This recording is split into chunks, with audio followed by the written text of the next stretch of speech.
राशि पर विशेष चर्चा इस बात को लेकर होगी कि इनके चतुर्थ स्थान में चल रहे सूर्य का अब परिवर्तन 12 फरवरी से 14 मार्च तक, ये लिखा हुआ है यहाँ पर, आप देख सकते हैं। और साथ ही साथ नई समीकरण क्या बन रहे हैं उसकी चर्चा भी करूंगा। और इसके अलावा अगले 2.5 वर्ष तक, अर्थात 3 जून 2027 तक शनि की पोजीशन आपके लिए कैसी रहने वाली है, ये चीज ध्यान देंगे आप।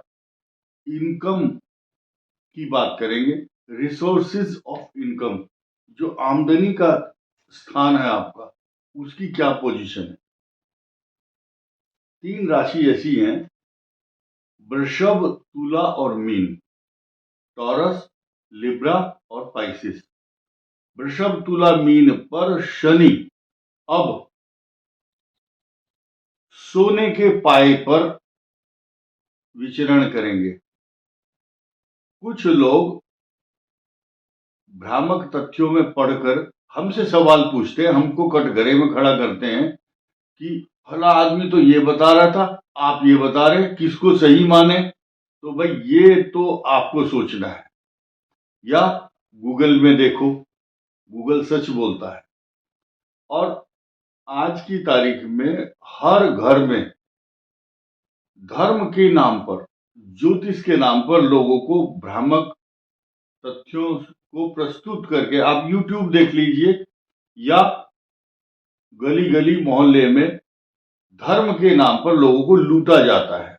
नियम है ये, शास्त्रों का भी। और पिछले कई वर्षों से, त्रेता युग से लेकर द्वापर तक, चाहे सीता का हरण हो, धर्म के नाम पर लूटा जाता है, या डरा करके। पहले उसे डराओ, डराने के बाद फिर वो डर जाएगा, बोलेगा अच्छा पंडित जी ये बताओ क्या करना है। खैर, मैं छोटी सी बात बताइए, तुला राशि को सोने के पाए पर जो ये शनि का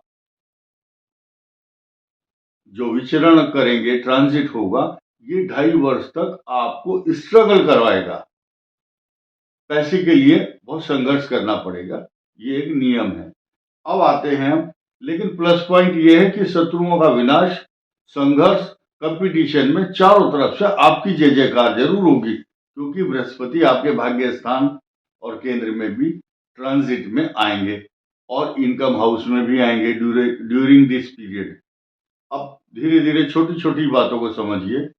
केतु का परिवर्तन अब होगा कुछ दिनों के बाद, 18 मई को, लेकिन उससे पहले ही आपके भाग्य स्थान पर यहाँ पर बृहस्पति विचरण करते हुए दिखाई देंगे, अतिचारी होकर के, बहुत एक्स्ट्रा और बहुत स्पीड से आपको, आपके भाग्य को उन्नति देंगे, क्योंकि ये भाग्य स्थान है।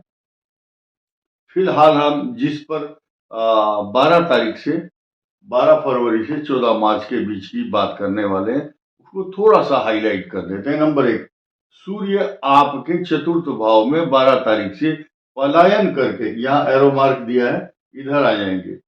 सूर्य और शनि, क्योंकि लाल निशान जो लगा हुआ है, सूर्य और शनि पिता पुत्र एक साथ बैठेंगे, तथा पिता पुत्र जब एक साथ होते हैं और दोनों में शत्रुता है, इसलिए पूरे विश्व के अंदर पिता और पुत्र के बीच में वैमनस्य उत्पन्न कराने वाले, या सूर्य और शनि जब एक साथ बैठते हैं तो पूरे विश्व में कुछ ना कुछ किसी फील्ड में, जैसे कि दो देशों के बीच में परस्पर संबंध अच्छे नहीं रहते, पहली बात तो।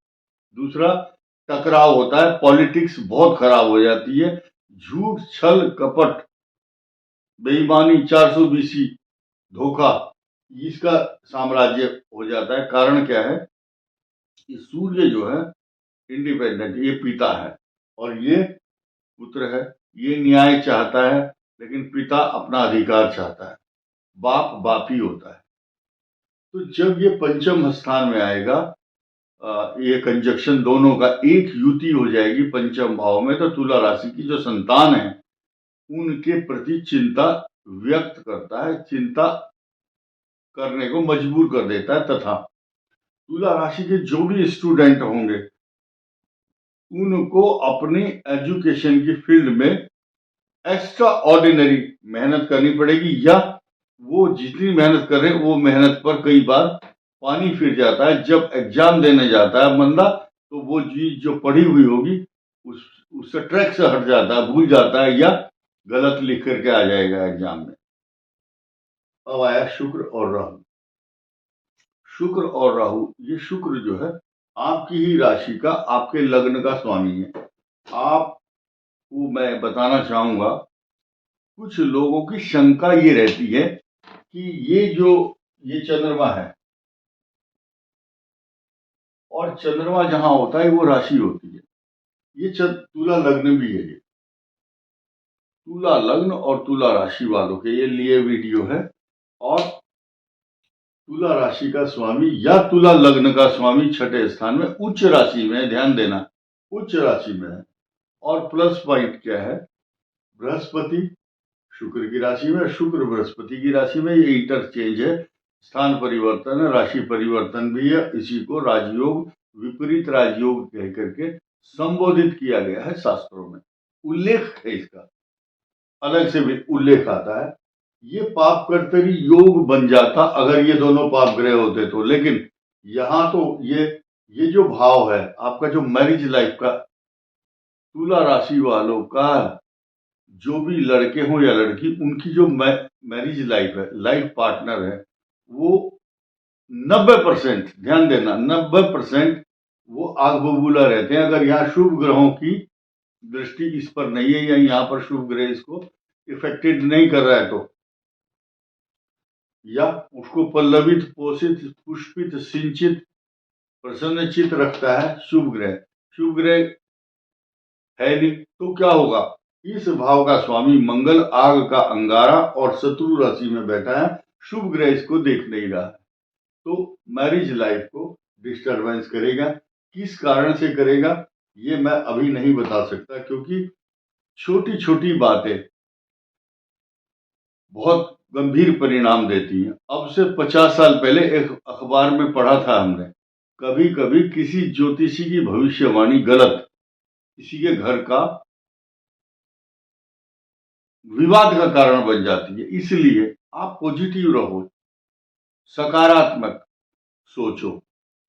इसके साथ साथ इस केतु को मैं डिफाइन करूंगा, या इसकी विश्लेषण चर्चा करेंगे इस बात पर। सारांश ये है कि ये जो केतु है 12th हाउस, नुकसान के स्थान में बैठा है, ये हानि कराता है, लॉस, और मंगल इसको देखता है।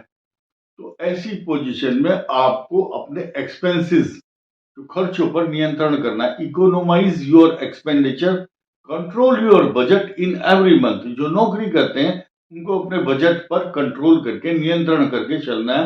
कोई मित्र आपसे झूठ बोल करके एकांत में लेगा, बोला भाई साहब कुछ बात करनी थी, तो फिर कान में बोलेगा थोड़ा सा पैसा चाहिए, कुछ बस 1 महीने में लौटा दूंगा, तो वो फिर आपके पैसे तो देगा नहीं, दुश्मनी और हो जाएगी उससे। इसलिए कंट्रोल योर बजट।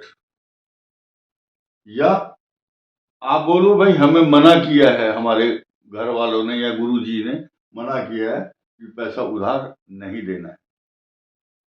ये मंगल अच्छे परिणाम नहीं दे रहा, पैरों में चोट, आंखों में इन्फेक्शन, एलर्जी, कुछ ना कुछ प्रॉब्लम, घर से बाहर जा रहे, व्यर्थ के खर्चे, किसी की हैप्पी बर्थडे में, किसी की 13वीं में, किसी के जन्मदिन में, किसी फंक्शन में, छोटी मोटी यात्रा आपकी चल रही है, आपके एक्सपेंस हो रहे हैं, तो यात्रा करते समय बहुत ध्यान दें। इसके अलावा हम कभी भी स्पष्ट बात नहीं करते, इस साफ साफ बात कह रहा हूं, किसी भी भीड़ में जाने से बचें।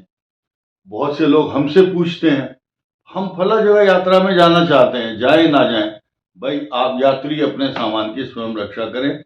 हमसे पूछ करके कई करोड़ लोग हैं भारत में, सबको हम जवाब देंगे तुम यात्रा में जाओ या ना जाओ। इस तरह के कमेंट करना या मैसेज भेजना कि आप बताओ हम यात्रा में, मेरी माँ बुजुर्ग है, ले जाऊं या ना ले जाऊं, तो आप जिम्मेदार हैं, क्योंकि माता का जो स्थान है ये है, माता के स्थान पर मंगल की दृष्टि है।